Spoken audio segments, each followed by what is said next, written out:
Hello and welcome to AA Beyond Belief podcast. I'm your host, John S. Today I'm speaking with Erica K. from Kansas City. When I met Erica in March of 2015, she was not at home in AA. The God talk was driving her away. No more. Today Erica has learned to exist in AA while remaining true to her belief system. Erica K. fitting in with traditional AA. Well, hello Erica, how you doing? Hello, I'm doing good. Thank you for stopping by. And this is a nice podcast because this time I'm actually sitting with somebody actually in my house rather than over Skype. So that's kind of nice. Plus I'm talking to somebody from my home group. Yes, it's very nice to be here. Okay. I wanted to have you here, Erica, because I remember when you first came into our group. I think it was when we were pretty early on. I think you probably came in, was it in January or February of 15? About March. Okay, March of 15. Okay, and we got started in November of 2014. No, August of 2014. So, yeah, so you came pretty early on. Our group was pretty small at the time. Yes. And I remember that you talked about having a really hard time in AA meetings because of the religious language. And I know that you kind of grew up in a home that I think that was pretty religiously conservative. And anyway, you had a problem with it, but now you don't so much anymore. And that kind of fascinated me. And it's been fun watching you grow in your recovery. So I thought that it would be great to have you on here to share your story. And usually what I do to start, I just ask people just to kind of give us a little bit of their AA story. You know, what happened, what was it like, what happened, what is it like now? And we'll just kind of take it from there. Okay, sure. So I started drinking a little later than probably a lot of other people do. I was in my mid-20s before I really started drinking alcoholically. But it didn't take long before I realized that my life was unmanageable and I had a problem. And I first discovered AA back in 1997 when I lived in Florida. And I knew about AA because I had heard about it in school, and so I went and I checked it out, and I connected right away. I was saying, and I felt really at home. I got sober, and I stayed sober for 8 years, and then I moved to Kansas, and when I lived in Florida, I was working the program. I had a sponsor. I was going to meetings and working the steps and everything. And then I moved to Kansas on a job opportunity, and I basically quit working the program. I did not get a sponsor here, and I stayed sober for another 4 years. But I was very miserable, and I eventually relapsed. I relapsed 6 years ago. And I had a really hard time getting back. I went through a lot of treatment centers and detoxes, and I had a lot of periods of sobriety here and there. But I decided again to come back last February of 2015. Mm-hmm.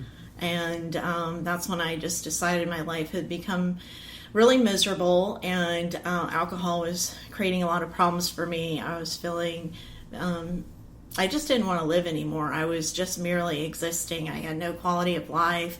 I just basically wanted to die. And so I just reached a point of hopelessness, and I decided enough was enough. I kind of got sick and tired of getting sick and tired, and that's when I came back to the program again. Did you come straight to our group? No, I did not. I actually didn't even know there was agnostic AA. Mm-hmm. Initially I started going to some other traditional groups around the area, and I was really frustrated because when I was in the program during the time I was sober for 12 years, if you would have asked me, I would have affiliated myself as a Christian and said that I believe in God. But I don't know that my heart was ever really in it. I think I was just kind of going through the motions because that's what I thought you had to do. So when I came back, I was really in a quandary because during the 6 years, I actually deconverted from Christianity and became an atheist. Okay. And because of all my prior experience in AA, I really didn't know how I was going to work this program as an atheist, because I had always heard you have to believe in God or a higher power of some sort. And Erica, didn't you grow up in a family that was very religious or fundamentalist type religion? I did. I grew up in an extremely strict, sheltered, fundamentalist Christian home, Okay. where I was basically bombarded with a lot of ideas from the Bible, such as you're going to go to hell for this and that. I had to go to church all the time. I really couldn't do anything. I was very, very sheltered, and everything was considered evil and of the devil, and it was basically forced down my throat. And the fire and brimstone sort of thing was forced down my throat, and I started kind of rebelling against that a little bit in my teens. But not entirely. I also became at one point, kind of just to piss off my mother, I became a Catholic. Oh. Because she always told me that Catholics were going to go to hell. Right, It was okay. part of this like rebellion thing in me. It's like I wanted to, show her, do something to rebel against her. So I became Catholic.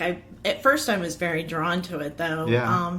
because it seemed very different than my upbringing of Right. the fire and brimstone. It is, yeah. And so I kind of went back and forth between Protestant and Catholic for many Okay. years. And So before you got into to AA, you kind of had this struggle then with deconverting, as you put it, deconverting from Christianity to I did. being atheist. And did you get a lot of pushback from your family? Was that a difficult thing with your family, or? well, no, because my father was deceased at the Okay. time, and my mother was in a nursing home, but Okay. she lived in Oregon, and she wasn't really a huge part of my life at the time. Okay. What ended up happening was I went back to college in my mid-30s, and when I went to college, I started to learn to think more critically, Okay. because I Yeah. had always been told, Right. this is what we believe, and I just never questioned it, because when you grow up in that kind of faith, even to question it is considered a sin. Okay. So I never really questioned it. I just kind of, went along with it because that's what I had always been told. But when I went back to college and they taught me to learn to think more critically, to examine evidence and to do research and don't just believe what someone tells you, look for the validity and reliability of sources and things like that. And that got me to start questioning and thinking and challenging those beliefs that I had been raised with. And when I really put them under tight scrutiny, they just didn't make sense to me Okay. anymore. And I just couldn't continue to follow something that didn't Okay. make sense to me. All right. So here it is now. We're, like you said, February of 2015, and you started going to these groups here in the Kansas City area, the traditional AA groups. What kind of problems were you having there? Well, initially, a lot of frustration, because I hearing you have to believe in God, you have to believe in a higher power. That's the only way that you can stay sober. And I just didn't believe that, and I couldn't make myself believe it, no matter how hard I tried. And so I was very scared, because I wondered, how am I going to stay sober? I also encountered a lot of feelings of anger. Towards you? Or that you had? No, anger that I had toward the people, because it was such a trigger for me, because it just brought me back to my childhood. Sure. And so hearing people share in meetings about, the dogmatic beliefs that I had been raised with, similar type of beliefs Right. that you couldn't challenge, it really triggered a lot of anger in me. And Sure. it was very hard initially for me to even sit through meetings where God was even mentioned. I remember many meetings where I just had to walk out, because I was just so angry that I couldn't deal with it. Yeah. And So this is pretty frustrating, because you were wanting to get sober, and you knew that AA worked for you before. exactly. Now, the first time you went to AA, I think you already told me, you were just kind of going with the flow, so you were kind of, you don't know, you believed or didn't believe, you just kind of went with the religious stuff? I did. I kind Okay. of I sort of did the fake it till you make it thing. Right, okay. I think I was doing that for like 25 years. So. Fake it till you make it. And, I just felt like no matter how much I tried to get in touch with this higher power, it always seemed to elude me. Like I never felt that connection that other people talked about. Okay. But this time you come back and you just weren't able to do that. You didn't want to do that. I just didn't want to do it. Because you were comfortable with your belief system. I was very comfortable with my belief system, my new belief system, and it didn't feel true to me, and I had to remain true to myself and what I believe. See, that's what I ran into as well. Now, I didn't grow up in a Christian home or in a religion at all.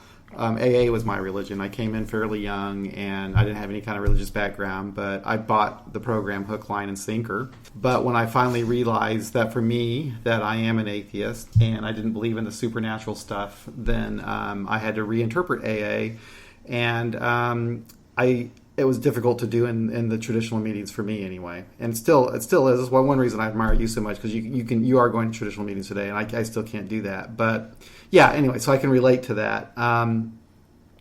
So what I did, I went off and started an agnostic group. You started coming to our group. When did you start? Why did you start coming to our group? How did you find out about it? Well, initially in my very early sobriety, within the first probably 60 days, I was trying out a lot of different groups in the area because I was trying to find a good fit. Right. And so one day I just happened to be scrolling on the website and I saw this We Agnostics group, and it just, it was like my ears perked up and I'm like, what is this? This sounds interesting. And I thought, I'm going to check this out because I don't know what this is, but it sounds interesting if it has We Agnostics. Yeah. So that's kind of what brought me to your group. So you saw it on the AA website, the yes, Kansas City AA website. On the intergroup or website, okay. Yes. All right.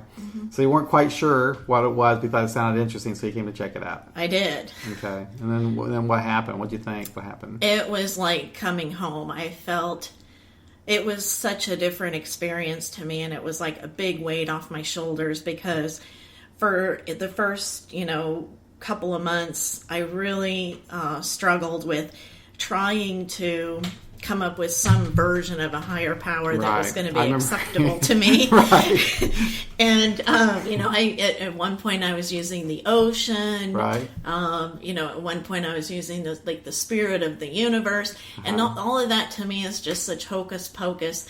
I'm a very factual, logical, analytical type of a person. And so, I need something that is logical and functional for me in order to that's going to work for me. And all of those, tolerable higher powers, they just were not working for me. And I just did not know, really what to do. But when I found the agnostic group, I was like, wow, this is really cool. There are people who have stayed sober for many, many years and they don't believe in God. Right. And I thought that was very refreshing, and it gave me some hope that things could be different for me, that I could stay sober in this program without that belief. And what's nice about it too is even if someone did believe in God, it's still okay. Exactly. Everybody's allowed to do their own thing. That's another thing that I really have liked about is they're very inclusive. Right. We don't exclude anybody. Right. No one tells you what you must believe. No one tells you must find a higher power. Exactly. That's a big difference.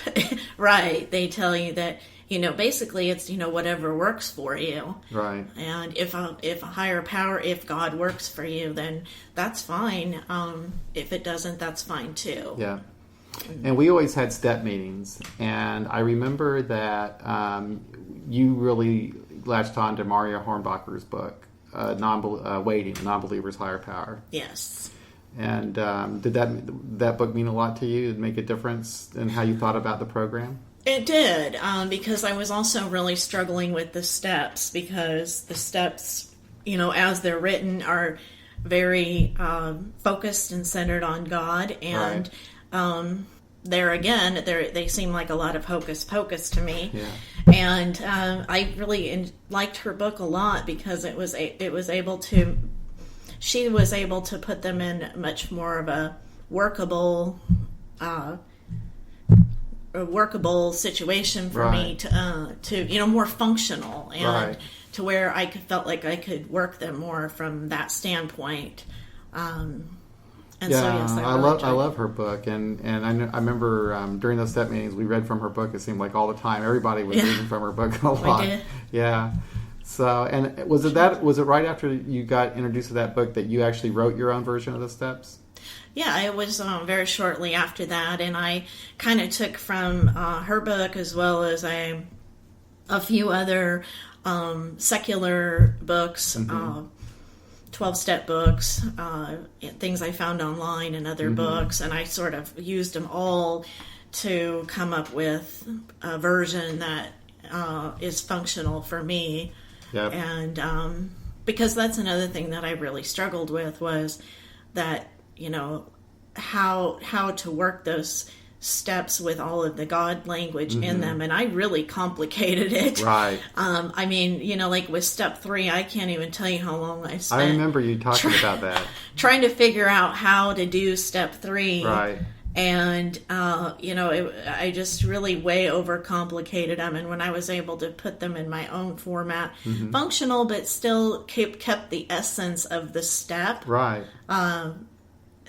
It made all the difference in the world. So how did you come around on step 3? What did you finally figure out for yourself? Basically, I just looked at step 3 as making a decision to accept help. Right. In the program of AA. That's how I see it. It's funny that we focus on the decision. A lot of people focus on the God made a decision to turn our will and our lives over to take care of God. And I guess, if you believe in God, that might be the most important part, because He'll take care of the rest of it, right? Yeah, exactly. Yeah. But we're looking further down the road. We have to make a decision to do the things that follow, right? The steps 4 and 5 and all of the rest of them. Yes. And I think that's really what they meant. It is a decision. It's a decision step. It's about, okay, we have a problem. Now, what are we going to do about it? If anything. And I had to basically, after realizing I had a problem, I had to come to accept that I needed outside resources. I've always kind of prided myself on being an independent person, and I can handle my own stuff, but my alcohol problem was one thing I could never handle.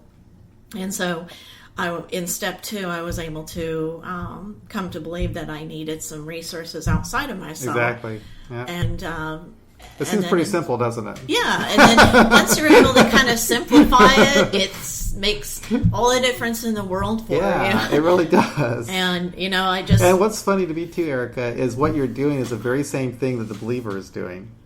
Exactly. Totally the same thing. It's just that, I guess that the power that they get to do the steps is coming from their faith in a God, whereas the power or encouragement or whatever you might call it that we're getting is coming from each other or from what other source that we basically those who have struggled with the same problem that I have. Yeah. I draw strength from them. Well, I remember when you came in with those steps, and I was so happy. I had the same experience. I wrote the steps out of my own language too, and it made a tremendous difference for me. It made the steps really come to life. Because when you look at them in that 1930s language that was written by some people all that time ago who were really coming from a religious background, we have to... everyone has to interpret them anyway, but when we actually stop and think about it ourselves and actually write it down, it makes it more real, I think. In that sense, I think that us agnostics have a little advantage, because we really do have to internalize these steps a lot and ask ourselves, what do they mean to me? More importantly than, that's the most important thing. What do they mean to us as individual people, not what do they mean to Bob and Bill? Right.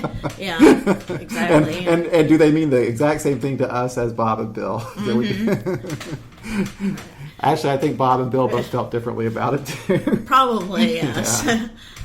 So you came to our group exclusively for a while, didn't you? I did. Initially, I just was so angry and fed up with traditional AA after struggling so much that I couldn't even deal with regular AA anymore. And I just came exclusively to agnostic meetings for About 2 months, I would say, about 2 months. Yeah. You came pretty much every single one of our meetings. Just about everyone, yes. Yeah. And I was wishing at the time that they had agnostic meetings like every day, because initially I kind of needed more meetings than just, I remember we only had like 3 a week, and I needed one every day, and so it was really, really frustrating. And then it was funny because then by the time we had got all the meetings up to a meeting every day, I was comfortable once again in traditional AA. Now tell me about that, because that's really interesting to me, because I remember you very, very well when you started coming to our group, and you were very uncomfortable with regular AA. It was almost like you were traumatized by. It seemed like to me that you were traumatized by religion, and you felt like they were trying to cram this down your throat again. And then, next thing I know, you're going to this group and you're giving somebody rides to meetings, and you're kind of getting comfortable. You want to kind of talk about how that transition happened? Sure. I think it was really like a process. It was just a process of kind of forcing myself to go to the regular AA meetings, and it's kind of hard to explain. It was just, I had a lot of I was full of a lot of anger, and but I felt like the only way that I was going to be able to move forward and get over that anger was for me to kind of face it in a way. Mm-hmm. And it was like part of the healing process, I believe, was that I was able to go and listen to the people in traditional AA talk about God, and it just, over time, I just learned to accept that, have more of a live and let live attitude, mm-hmm. where, I can listen to them and I can be okay with what they believe, but I can still remain true to my beliefs. Mm-hmm. And in my home group, I kept quiet about my lack of belief for quite a while, until I hit about 1 year of sobriety. I was not even open about my lack of belief. I kind of sat back, and I was fearing judgment, and I was fearing that I wasn't going to be accepted. And so I kind of kept quiet and sort of went along with the group, and then eventually I opened up and I shared my beliefs with them. But it's something Did you do that, Erica, was it a speaker meeting that you did that at? Were you speaking to celebrate your anniversary? Is that where you did that? No, it wasn't at my anniversary. It was something that sort of started coming out. It evolved. I started opening the doorway. Right. I would mention maybe a little bit at one meeting, and then then at each meeting I would get a little bit more bold in what I would say, and it was something that kind of evolved over time. I didn't just come right back, because I didn't want to be that girl that everybody was saying, oh, she's just this, troublemaker girl coming in here with these, contrary beliefs. So I think it was kind of important that that I sort of let that evolve naturally over time, rather than trying to force it and just... Gave you a chance to get comfortable with it, but also gave other people a chance to kind of get used to... Yeah, exactly. Yeah. And it's hard to explain how, but in going to traditional AA, I have been able to come to more of an acceptance of, and also I've been able to see that, not everybody who believes in God has the interpretation that I was raised with, or that my mother's version. And so I've been able to become much more of a tolerant and understanding person. And I've been able to have friends in the program who don't share, who have opposite beliefs than me. Mm-hmm. And we're able to have a friendship even though we don't agree. And that's something that that's nice. I wouldn't have believed a year ago that I would have ever been able to be friends with somebody that had such opposite beliefs. Yep. Okay. So the groups that you are going to and we're going to, are those cause most groups around here close with the Lord's Prayer. Not all of them do, but most of them do. Do these do the Lord's Prayer while holding hands at the end of the meeting? Yeah, 2 of the groups that I go to now, they do the Lord's Prayer holding hands at the end of the meeting. Mm-hmm. And for the longest time, I would hold hands out of respect for the group, mm-hmm. but I would not say the Lord's Prayer. Right. Okay. Then I finally got to a point where I was willing to say the Lord's Prayer only because I just wanted to show respect for other people's beliefs, even though it doesn't mean anything to me. Right. But I wanted to show that I have respect for your process, if that's your process. Right. And so you care about the people. You know, that's what I find when the only time I ever do the Lord's Prayer, and I don't say it, but I do hold hands with them, is when I go to the area assembly. And they have, I might go to, 3 or 4 different committee meetings. And each one lasts for about an hour. And at the end of every committee meeting, they hold hands and say the Lord's Prayer. Right. So we'll say the Lord's Prayer about 4 or 5 times during the day. Right. It's kind of crazy. Now, I'm not going to say, I won't say that I'm not somewhat uncomfortable with it. Right. But I have definitely become a little bit more comfortable with it. Yeah. When I chair a meeting, though, the prayer that is said at the end is left up to the leader of the group. And so if I lead the meeting, I will close with the Serenity Prayer. Nice. If that's my choice, but would they let you close with the responsibility pledge? I suppose I don't know. I suppose maybe it would be a very novel idea, but like you were saying though, because when I would do that at the area assembly and at district committee meetings, I did it because I like the people. I care about the people, and. I respect their belief, and I didn't want to stand outside and set myself apart from them. And that's more difficult, I think. But after my last experience at the area assembly, I don't think I'm ever going to do it again. Yeah. Not that I still love the people and everything, but for me now, if I go to the area assembly, that's more kind of like a place where I think I need to make a statement that I don't think the Lord's Prayer belongs in AA. I totally agree. I don't think that it does either because it's a religious prayer. Right. And but groups are autonomous, and a group can do it. So if I went to a group for a meeting, I might be more likely to at least hold hands with them and stand silently. I have no problem doing that. But at the area assembly, where they really are there to represent, where we are really trying to. What we do there is we send a delegate to the General Service Conference to represent all of our groups in Western Missouri. Oh, wow. And I think if you're part of something that's representing multiple groups within Alcoholics Anonymous, then we should respect all groups. And you can't get the group conscience of all the groups. But anyway, that's just kind of my feeling on that. So I don't say it with them anymore. But I'm not going to ask that they not say it. But I'm not going to say it anymore. Exactly. So did anybody give you a hard time when you're coming out as an atheist?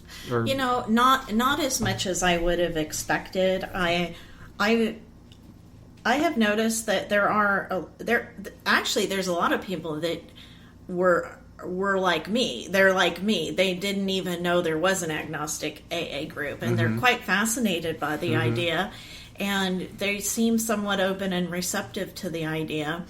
I don't know that I've never really encountered anybody that directly confronted me, but I have encountered people in meetings who will still, if I share something, they'll still read something from the big book that quotes God and how it's mandatory that you believe in God or else you won't be able to stay sober.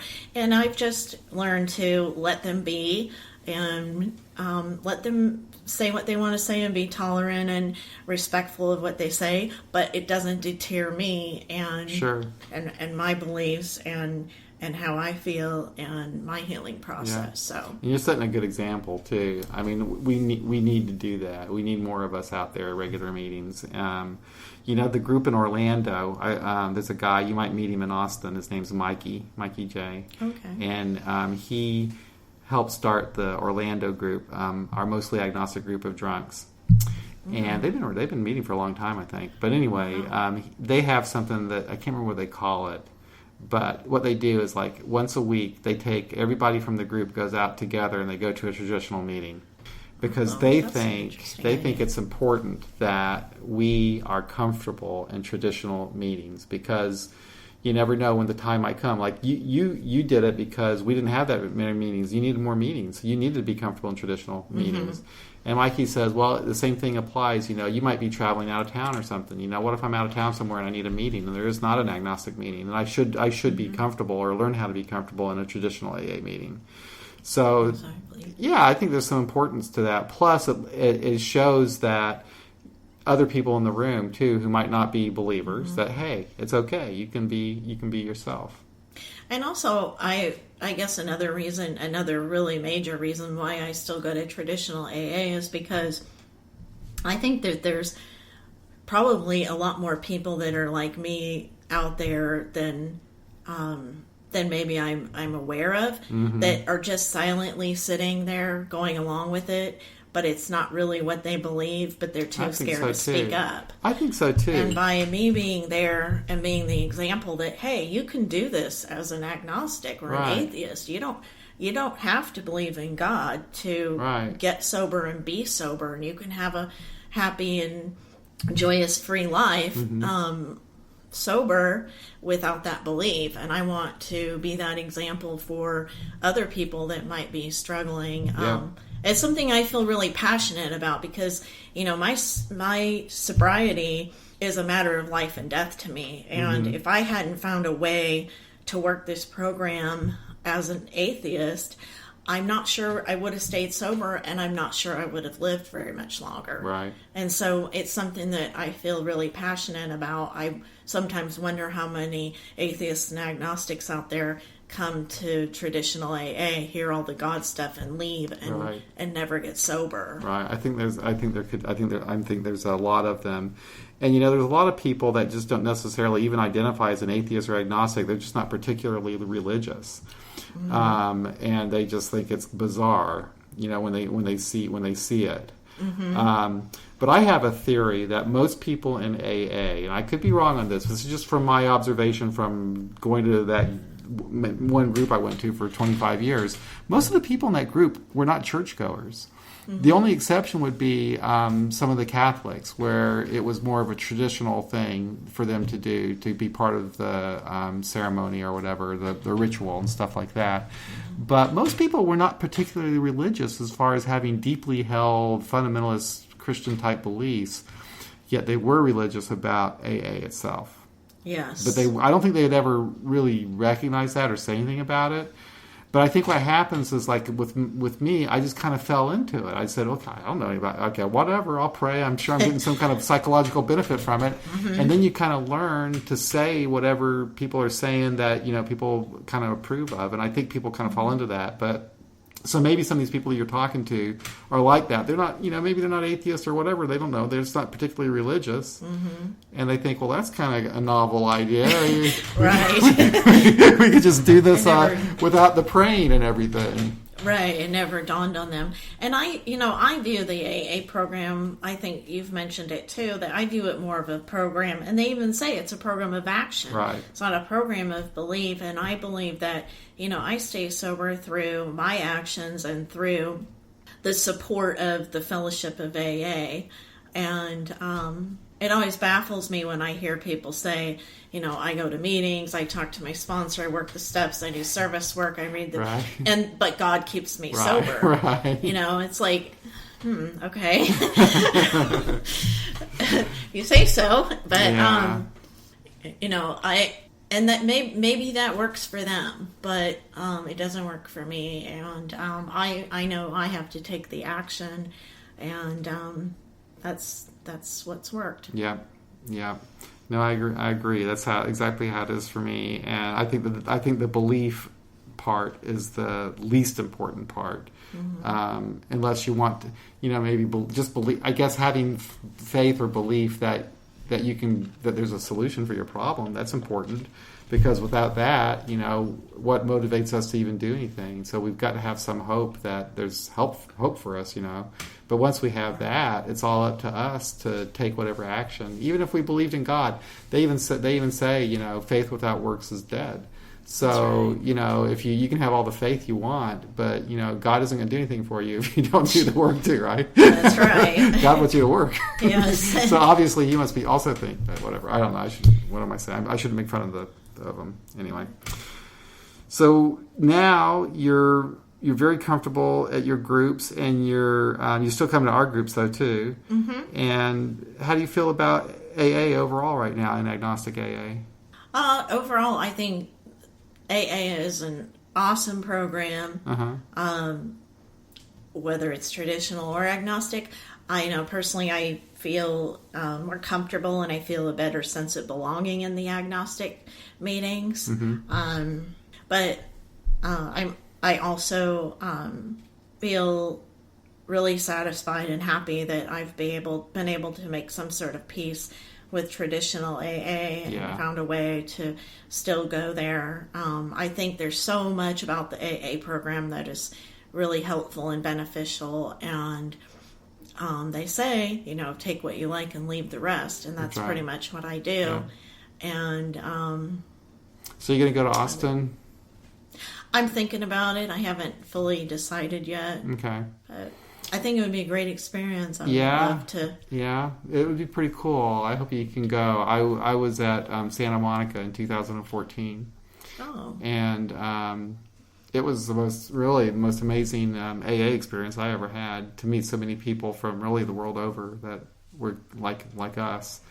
And then, we stayed in touch after that convention. And since that time, oh gosh, I think there's been like more than 200 meetings start. Oh, wow. Since November 2014. That's really remarkable. Mm-hmm. That it's grown that fast. And so now when we get together in Austin, I'm figuring there's going to be a lot more people than what we had in Santa Monica. We had like 300 people in Santa Monica. I don't know. Maybe we'll have like 500 or 600. I don't know. But it seems to me, when I think about just our particular situation here, when I went in 2014, I was the only person from Kansas City. Oh, wow. And, it's possible we could have like about 7 people from Kansas City go down there this time if you go. And then there's some people from Lawrence that are thinking about coming. So we're looking like maybe 10 or more people from this area, from Kansas to Missouri. Wow. That's great. Yeah. And so if you take that and you look at other cities that might be having the same experience, where maybe one or nobody ever showed up, and now you can have several people. So, yeah, it'll be pretty cool.